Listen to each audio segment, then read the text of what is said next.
Alright, magandang araw mga pare. Ako nga pala si Paring RJ at welcome dito sa Paring RJ TV. Mag-uusapan natin ngayon mga pare, ito si Marcoleta, pinahiya si Soto. Kasi si Soto parang walang alam eh. Ano pa pag-uusapan natin?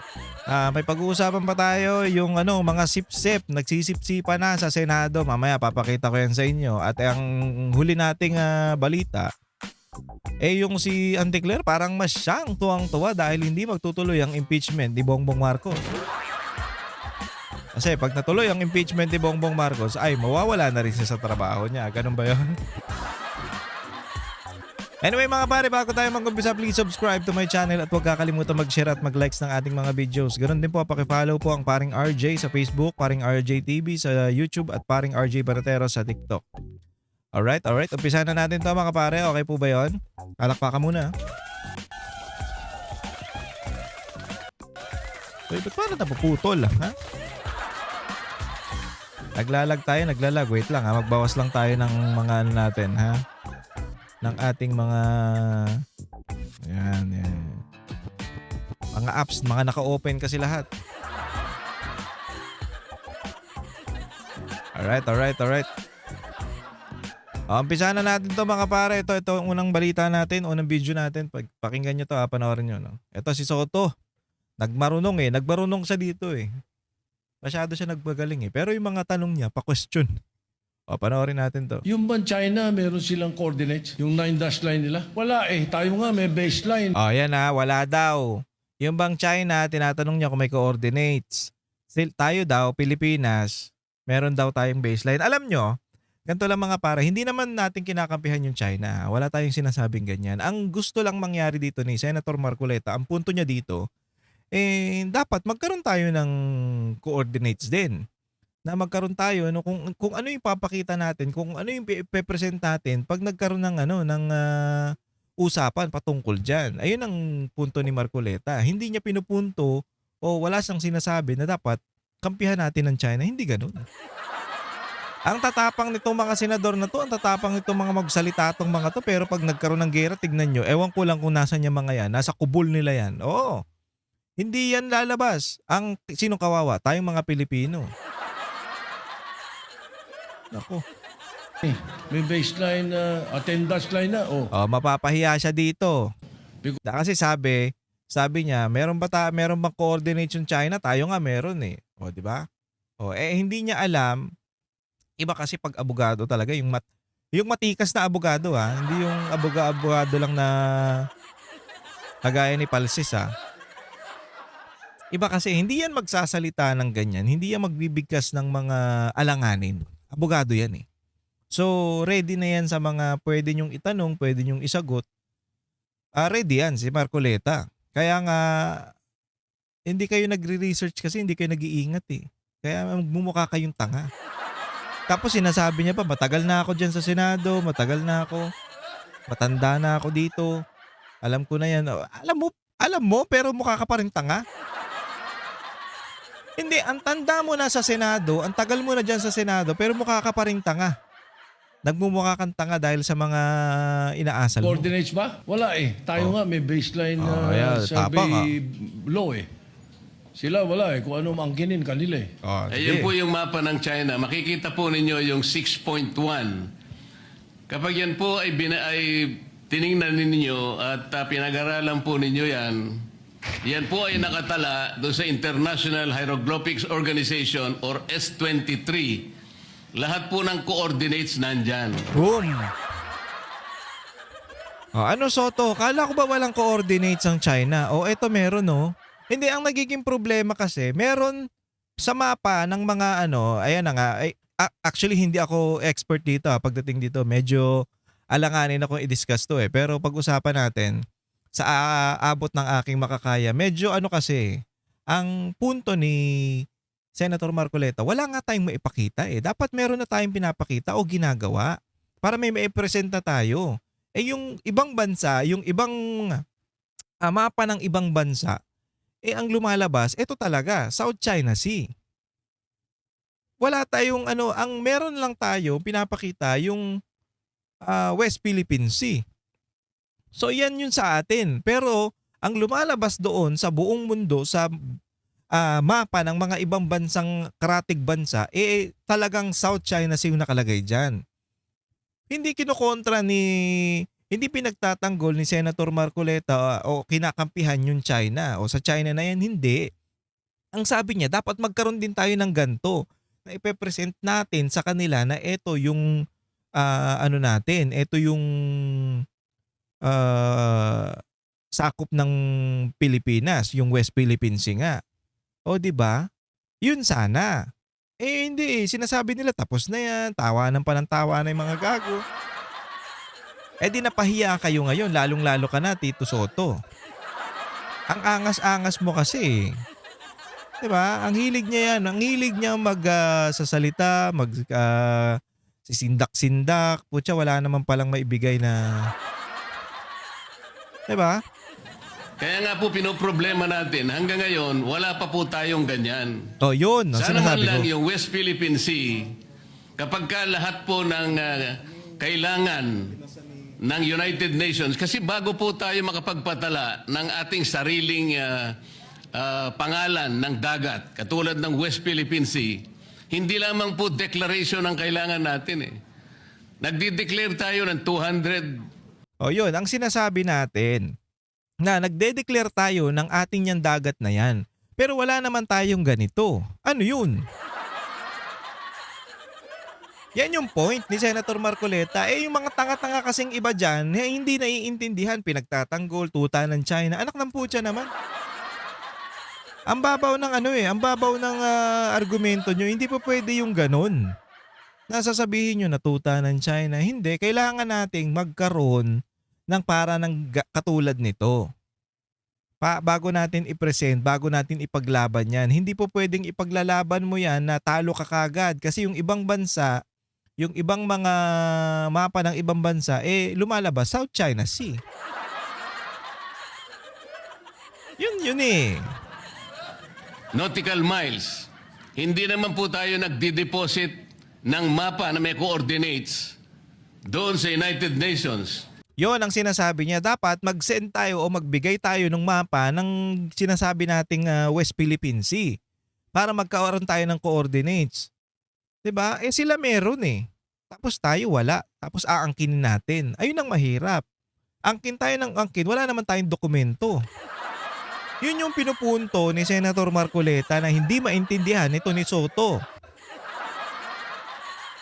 Tapos nila crowd search sila na pinagtatanggol ang China, ipaglaban natin. Putang ina nyo. Pag nagkaroon ng gera, pag nagkaroon ng away diyan, wala kayo diyan. Ang sinasabi ko lang, totoo. Putang ina, baka magsiliparan pa kayo sa ibang bansa pag nagkakabatuhan na ng Totoo yan. Ang kawawa dito, ang pinakakawawa talaga dito, yung yung mga mangingisda natin dyan. Kung tutuusin, isipin nyo yung ginawa nga ni Pangulong Duterte, kinaibigan niya yung China, di ba? Kasi alam ni Pangulong Duterte na may ganito, na meron silang dokumento na ipapakita. Di ba? Now, nung panahon ba ni Pangulong Duterte, may bombahan ba ng Wala naman ah.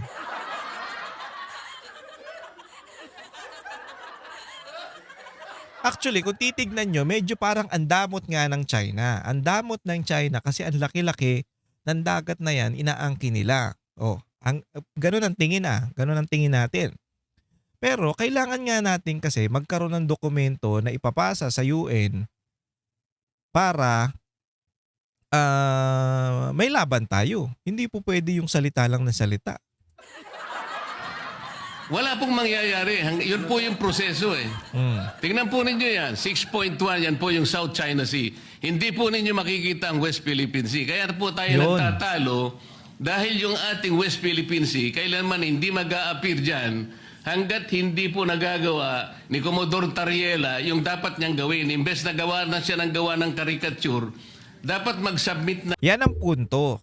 Imbis na magsalita ka na magsalita labang dyan sa China, kasi 'di ba si Xi Jinping ginawa niya ng yun, caricature, yung itsura, 'di ba? Imbes na gumawa ka ng paraan para magkaroon tayo ng sinasabi natin o yung pinaglalaban natin na West Philippine Sea, hindi. Ang ginagawa mo, nag-iingay ka, gumagawa ka ng apoy. 'Di ba? Kung mainis yan, tupakin yung China. Di tapos tayo lahat. Wag niyo kakalimutan mga pare, wag niyo kakalimutan mga kababayan na meron tayong mga kababayan o mga kakilala na nagtatrabaho diyan sa China. Paano kung sila yung gipitin? Hindi po pwedeng hindi imposible 'yan. Ha? Na sila yung atakihin. Pag tinopak yan China, pagpapatayin sila diyan, wag naman sana. Kawawa, 'di ba? Hindi. Itong mga hindi nag-iisip 'tong mga senador na 'to, ang bobobo. Ang simple ng punto, putang ina kasi masyado kayong ma-pride. Siya, nung mga coordinates na kailangan po para ngayon makapagpatala tayo ng sarili nating pangalan ng dagat. Ito nga po kaya ako kahit napakahirap ay gusto nating pag-aralang mabuti kasi dito po nagkakaroon ng hindi pagkakaunawaan. Akala natin may nangunguha ng saanggan ng atin, samantalang yung saga ng atin, hindi pa naman natin alam kung hanggang saan ba siya. Ayun. Ang maganda sana, yung talagang exact coordinates, makukuha natin. Pero paano po natin magagawa, Mr. President? Ino-occupy natin, for example, yung munisipyo ng Pag-asa. Labas yun sa ating exclusive economic zone. Paano natin guguhitan May yun bumubulong pa dun, halimbawa? Labas sa ating exclusive economic zone, Kiko yata samantalang yun, yung Pag-asa, nandun na sa high seas. Hindi po pwede mangyayari, Mr. President, because that is violative of the UNCLOS. Hindi po tayo pwedeng tumahak sa high seas.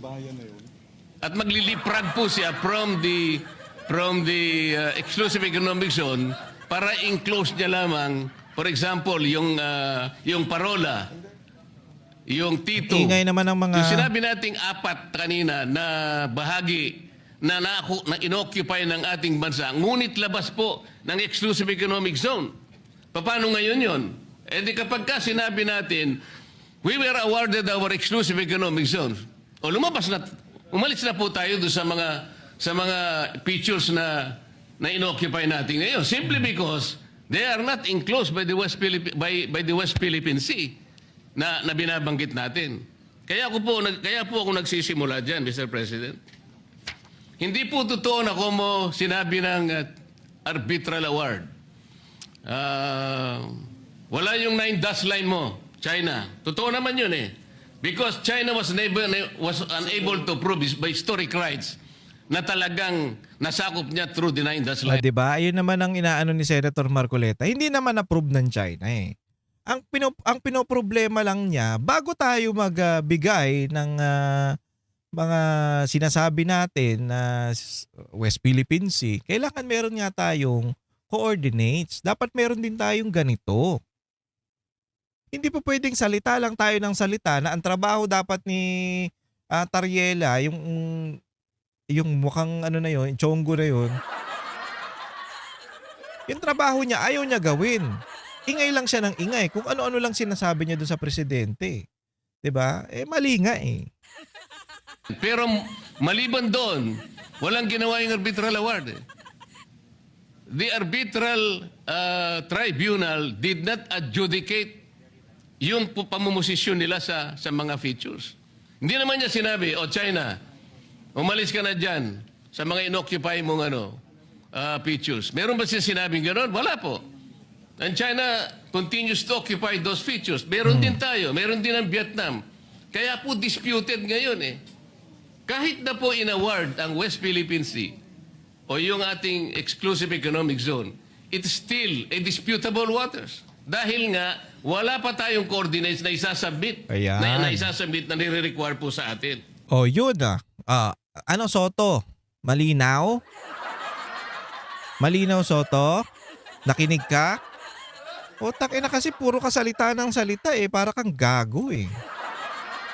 Salita ng salita na wala naman siyang alam dun sa sinasabi niya. Naintindihan mo yung sinasabi ni Marcoleta. Angkin tayo ng angkin ng mga bagay na gusto nating angkinin. wala naman tayong coordinates na dapat yun yung inire-require sa atin para mag-usap. O sinabi naman ng na hindi yan sa China. 9 dash line. Hindi yan sa China. Ang kailangan nga natin coordinates. So yun yung hinihintay. Para meron tayong maipakita na kagaya nung pinakita ng China. O yung mapa ng China. 'Di ba? Ganun kasimple. Ito kasing mga to, hindi tapos na yan. Basta atin yan, atin yan. Buta hindi naman ganun kadali yun eh. Tingin nyo, papayag sa usapan yung kabila na ganun-ganun lang. Hindi, kaya nga kailangan meron din tayong mga dokumento na pinapakita o ginagawa yung mga dapat nating gawin para nga naman pagdating ng labasan ng ebidensya, ayan, meron kami ito dapat yung sa amin. Putangin na puro kasi kayo ingay, wala naman kayong alam sa pagdating dyan sa usaping yan. Puro lang kayo sigaw. Wala rin naman tayong alam dyan pero nakikita natin yung punto. Diba? Ganun kasimple. Ewan ko sa inyo. Ito pa. Ito kasi ginagawa nyo, puro kasipsipan ng mga tarantado. Ito. Tignan natin. Pasintabi sa mga kumakain ha. Medyo baka masuka kayo sa mga kaartihan itong majority. Panoorin natin.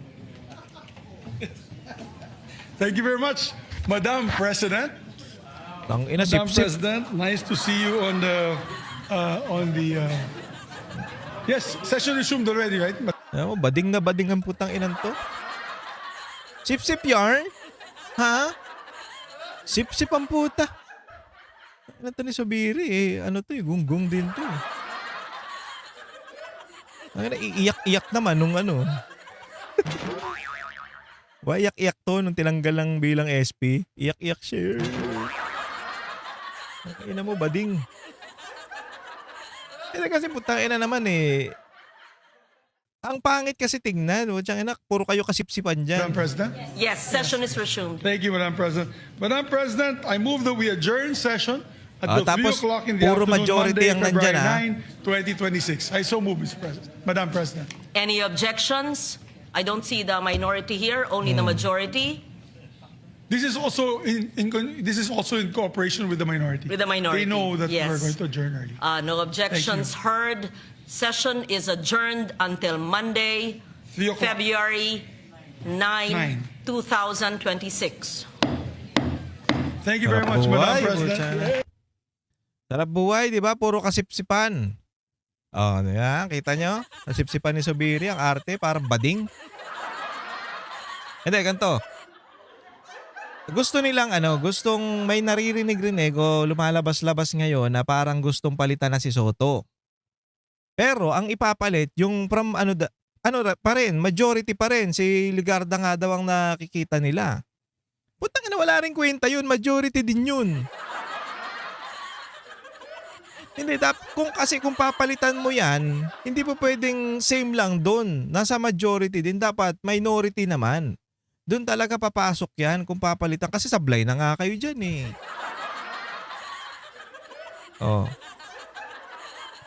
Kailangan sa minority naman. Kagaya nung nangyari, di ba yung kay ang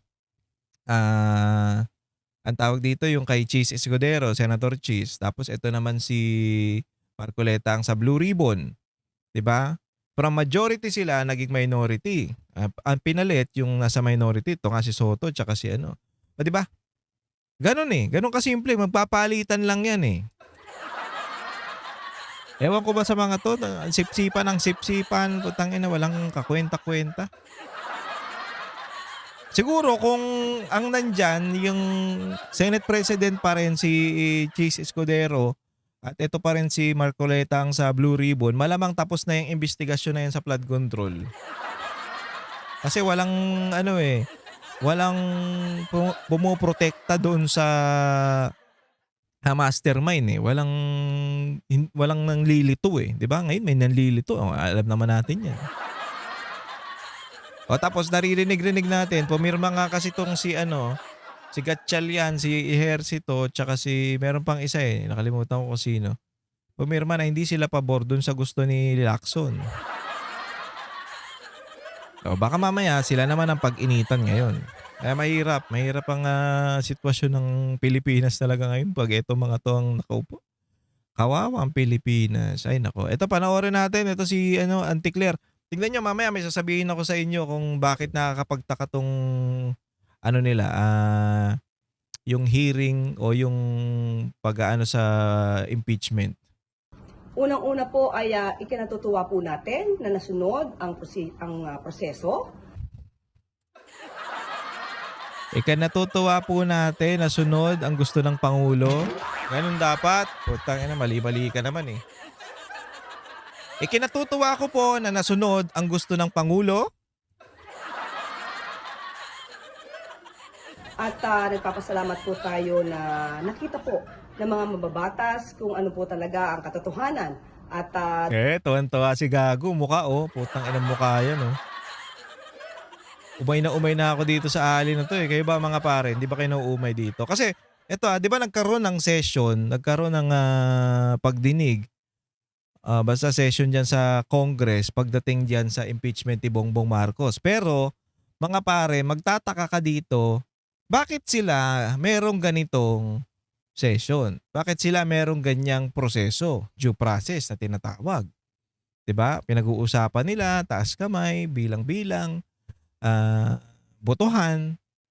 Pero anak ng tinapa. Yung kay BP Sara, wala ka nakitang ganto. Bigla na lang boom, sumulpot. Ayan na, dapat imbestigahan na yan. May nakita ba kayong ganyan? Wala eh. Kaya dito natin nakikita na ito talagang impeachment ni BP Sara niyan, minadali at kinakalungkot nga nila na hindi tumuloy. Tapos sasabihin nila dapat hindi daw sundin. Sino ba yung nagsabi nun? Dapat hindi daw sundin yung desisyon ng Supreme Court na unconstitutional nga daw. Paano hindi susundin? Minadali nyo nga, mga tarantado kayo. Samantalang dito sa presidente, putyang ina meron due process. Dun sa vice president, ayaw nyo. Wow! Ang lupit nyo naman pala. doon po tayo lagi sa katotohanan. Nakita po natin na talaga wala Katotohanan, gago. Ang nasabi mga complaints at miskin na po ang Pangulo ay kumpiyansa na wala siya pong ginawang anumang impeachable offense. Putang inan to, no? Gago, no? Sarap tirado rin, eh. Ano talaga? Demonyong kupal talaga to si Auntie Claire. Ibang klase ibang klase. Paano niya nalulunok na alam naman natin o kitang-kita naman natin na doon papunta yung pagtuturo sa presidente at sa kay Tamba, di ba? Doon na papunta eh. Kitang-kita natin yan at alam natin bakit. Putang ina, siya pumirma ng GA. Wala nang iba dyan. Yun lang eh, dun lang kasimple. Pinirmahan mo yung mga anomalyang pondo dyan sa GAA. Na kung binasa mo yan o pinag-aralan mo yan, hindi mo pipirmahan yan ng ganun-ganun lang. Bakit pinirmahan mo kagad? Kasi nga, putang ina, kasabwat ka dyan. Hindi gagalaw yan, hindi matutuloy yan kung hindi mo, walang basbas mo. 'Di ba? Ganun kasimple, putang ina. Tapos bandang huli, 'di ba, gumawa ng ICI para magmukhang malinis siya. As eto. Ina talaga. So maraming salamat po dyan. At sa ngayon po, tutok po ang Pangulo. Sa sakit niya. Tutok ang Pangulo sa sakit niya. Hindi makita Nasaan na yung Pangulo? Kamusta na siya? Parang lagi siyang wala. Wala sa eksena. Ha? Ano na? Kamusta na, Auntie Sa Claire? pag-angat ng ekonomiya ng bansa. Kaya sabi po niya, let's move forward. Napanood po ba niya, ma'am, yung process kanina? Hindi po niya napanood. Hindi po niya napanood dahil hindi niya na kailangang panoorin dahil alam niya na hindi matutuloy. At nasabihan lang po namin kung ano po ang naging resulta. Dahil po ang Pangulo po ay nasa 2 events po. Wow, anong events yan? Isang private meeting at isang malaking event. Ano yan? Ano yun? Ano yun, te? Ano? Pakisabi nga. Kasi madaldal ka eh. Chismosa ka eh, di ba? Pakisabi kung ano yung private event. Okay, sige, private event yan o private yan. Ano yung big event, yung malaking event? Bakit hindi mo sabihin, Auntie Claire, anong nangyari? Ay, may something. reaction niya po yung nasabihan po ninyo sana, yun po yung naging system. Natuwa po siya. Ang sabi nga po niya ay nasunod ang proseso at yun naman din po ang gusto ng Pangulo. Masunod ang proseso at Tangin na proseso pero nung kay BP Sara minadali. Wow. Pag sa Pangulo may proseso, may due process. Pero nung kay BP Sara wala. Putang inang yan. Ang saya, di ba? Ibang klase talaga. Siyempre matutuwa siya dyan. Dahil tanim ano yan eh. Tanim impeachment yan, di umano. Huwag na kayong huwag na kayong magpalusot pa. Putang ina, ano kaya? Ihintayin natin yung hintayin natin yung magiging karma ni Auntie Claire sa mga susunod na panahon, karma ni Bongbong Marcos, at karma ni Tamba, kung sino man yung mga magdanakaw dyan sa Kongreso, di ba, yung mga DPWH, lahat yan, hintayin natin yung karma ng mga tarantado na to. Kasi hindi naman tulugan Diyos eh, nakikita naman kayo eh. At eto pa, huli na nga, o alam na nga ng taong bayan, kita na nga ng taong bayan yung ginagawa nyo. Puta, pinapaikot nyo pa. Ginagawa nyo pang malinis, ginagawa nyo pang okay, ginagawa nyo pang mabuti. Di ba? Tinarantado nyo na nga, tinatarantado nyo pa. Kaya yung balik nito, mga pare, putang ina, nakakatakot. Well, hindi para sa ating mga Pilipinong naaapektuhan o nakaranas ng kahirapan dahil dito sa pamumuno ng presidente, nakakatakot yung balik sa kanila. Kaya nga frustrated yung ilan nating mga kababayan. Meron nga akong kilala eh. Alam nyo ba mga pare? Sabi niya, binoto ko yung Marcos na yan pero dapat mamatay na yan. Putang ina, grabe. Grabe yung grabe yung sinasabi niya. Tangina, wala talaga akong pakialam. Dapat mamatay na yung gago na yan, sabi niya.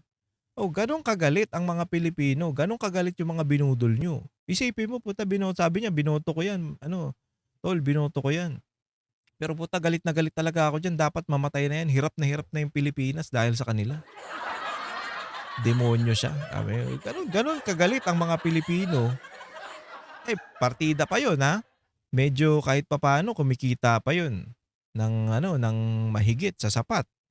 Eh paano pa yung mga talagang lubog na sa kahirapan, yung mga nabaha, yung mga wala nang makain, putang ina, paano na lang? Gaano kagalit yang mga yan? Oh, 'di ba? Isipin mo mag-ipon-ipon yung galit ng mga yan, putya, babalik sa iyo yan, tapos ka. makita ang katotohanan. Kasama So, ka sa na, ating Auntie Claire. mga kababayan, sana po ay nakita nyo po at inisa-isa naman po ng mga mababatas yung mga nasabing akusasyon at sana po ay napaliwanagan na at naging maliwanag sa kanila ang lahat. Kasi pwede bang sabihin na in-anticipate ni Pangulong Marcos itong ending na ito? Dahil as of yesterday, hanggang kahapon, wala pa ho siyang legal team. Sa kanyang pagkakaalam, in-anticipate na talaga yan. Alam na nila ang mangyayari na hindi matutuloy ang impeachment na yan. So, alam na natin. Yeah, relax di ba? Malamang nagpapagaling. sabi ko nga po ay kumpiyansa siya na wala siyang ginawang mali at ang lahat naman po ay naaayon sa batas.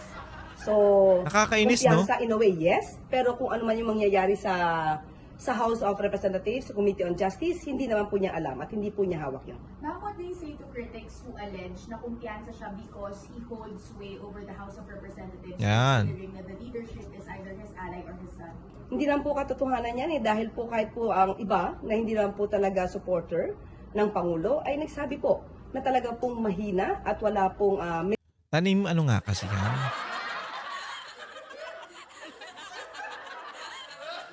Puta, kumpiyansa siya kasi hindi nila tinanggap yung pangatlong impeachment. Dahil yun yung may substance. Yun talaga ang mayayari kayo. Ito ang nasabing complaint. Nandyan po yung iba mga lawyers po. Babanggitin ko na yung iba, si Atty. Dino De Leon. Nandyan din po ang mga ibang constitutionalist na nagsabi na mahina po ang nasampa na impeachment complaints laban sa Pangulo. Yusek, at least tapos na ngayon for now yung issue na ito. Meron po bang mensahe yung palasyo sa mga nag-file ng impeachment ngayong na-settle na ito at least for now? Mas maganda po na naliwanagan na sila. Pero ang sabi ng Pangulo, let's move forward. Dahil ang gusto po niya ngayon ay tutukan ang ekonomiya at paano maiangat ang buhay ng bawat Pilipino. Puta, nakakainis, no? Sino bang hindi maiinis dito sa tarantadong alin na to? Nakaka-bad trip eh, no? Kainis talaga. Pero putang ina, pag nawala yan dyan, malulungkot din tayo. So, wala tayong pagtatawanan eh. Alam mo yun, pag nagsasabit-sabit na, putang ina, siya na yung siya na yung nilalatag dyan. Puta, bahala ka na dyan. O, kausapin mo yan. Kahit magmukha kang tanga dyan. Pero putang ina mga kababayan, naniniwala ba kayo sa sinasabi ni Auntie Claire na naliwanagan daw tayo na wala daw ginagawa ang Pangulo? Anak ng putya, walang ginagawa. Ay. Wala talaga siyang ginagawa, oo. Kasi tamad eh. Wala siyang ginagawa para maiahon o para gumawa ng mga proyekto o yung mga bagay o mga programa na para sa mga Pilipino. 'Di ba? Nasa ano ng Pangulo 'yan, nasa initiative ng Pangulo 'yan. Pag yung Pangulo mo tatanga-tanga katulad nito ni Bongbong Marcos na walang kwenta, maghihirap talaga yung bayan. 'Di ba? Maghihirap talaga tayong mga Pilipino kung walang alam ang Pangulo. 'Di ba? Anong nararanasan natin? Masaya ba tayo ngayon? Hindi. Masaya ba kayo ngayon? Ayan ang tanong ko, masaya ba kayo ngayon? Hindi, 'di ba? Putang ina, hirap na yung mga kababayan natin kung paano mabubuhay etong mga politiko na to, etong presidente na to. Putang inang yan. Walang nangyayari, petics lang. Putang, sinasabi nga nung iba, ang pag-asa na lang daw dyan, ma-overdose. Tapos may kumakalat pa na video, di ba? Daanan ko lang to mga pare. May mga kumakalat na video na si Marcos nga daw kung ano basta. May mga sex video daw, may mga tinitira daw sa alam nyo, yung mga yan, oo sige, kung may gusto kayong palabasin, oo sige, ilabas nyo na kung gusto nyong ilabas. Pero wala parang nadadivert yung totoong issue dito sa flood control. Puta na, ang pinag-uusapan yung sex video, chismis. Diba? Kasi kung totoo yung video na yan, mga pare, huwag kayo hindi ko alam kung totoo yan o hindi. Pero dapat i-send nyo na yan sa NBI kagad. Ipadala nyo na yan sa authority. Hindi po pwede yung ipopost nyo lang. Okay, sige, i-post nyo. Pero dapat i-send nyo na yan sa authority. Hindi yung pa-extravagant pa kayo. Okay lang naman yan. Okay yan. Sige, mag-post kayo ng ganyan. Pero puta dapat, naka-ready na yan sa mga otoridad, sa NBI para ma-identify, para ma-authenticate. 'Di ba? Hindi pa pwede yung ganyan lang. Po-post nyo. Pag-uusapan. 'Di ba? Maiksing-maiksi. I-post nyo yung buo. Tignan natin. Kasi kung ganyan lang ng ganyan at hindi kayo hindi nyo ibibigay yan sa damang entity o tamang ahensya, walang mangyayari dyan. O anong napatunayan nyo? Anong nakuha natin? Wala. Chismis lang. O, hindi naman sumasagot yung kampo ni Marcos. O, hindi natatabunan na yung dapat nating pag-usapan. Diba? Wala Dahil, ang nangyayari, nagiging diversion. Kagaya nga ng isa pa. Meron pa isa pang diversion dyan, di ba? Yung kay Gades. Dahil nga, pag chismis ang pinakalat mo, talagang pag-uusapan. Parang patay na yung mga langaw, yung mabahong tae. Yung mga langaw, nagdadapuan. O yan yun mga pare. Kaya nga wag nyo nang pansinin yan. Ang tutukan natin ngayon yung mga issue na nangyayari sa buhay natin, sa bayan natin. Yun yung kailangan. Hindi yung mga chismis-chismis na yan. Anyway mga pare, maraming salamat sa pagsama sa akin. Kung nagustuhan nyo yung ating video, please subscribe to my channel at huwag kakalimutan mag-share at mag-likes ng ating mga videos. Ganun din po, pakifollow po ang ating mga social media. Paring RJ sa Facebook, Paring RJ TV sa YouTube at Paring RJ Banatero sa TikTok. Oy! Sa mga hindi pa nakasubscribe, mag-subscribe naman kayo, ha? Makakatulong po yung subscription nyo o pagsusubscribe nyo, pagla-like nyo, o pagko-comment nyo para sa i-improve ng ating channel. Okay? Maraming salamat mga pare. Ingat po kayong lahat and God bless you all. See you tomorrow.